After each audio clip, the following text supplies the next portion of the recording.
Manufacturing drives Washington's economy, making it critical that we support our manufacturing employers.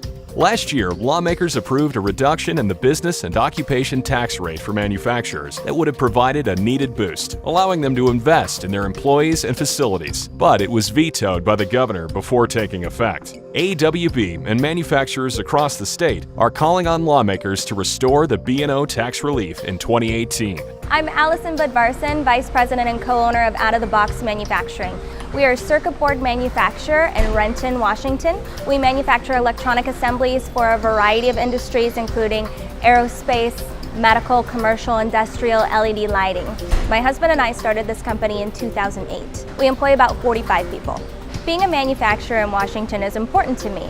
I grew up here, and I take a lot of pride in being able to participate in the local economy. There's a lot of opportunity for manufacturers in the state of Washington right now.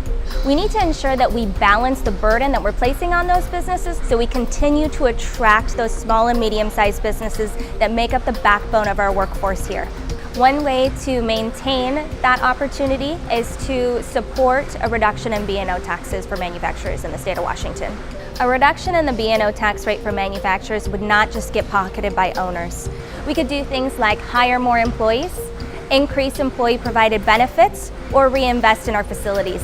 I'd like to encourage my fellow business owners to reach out to their lawmakers and encourage them to support a reduction in the B&O tax for manufacturers. Contact your legislator today at 800-562-6000 and tell them that a B&O tax rate reduction for manufacturers is the right move for Washington's economy. Brought to you by the Association of Washington Business.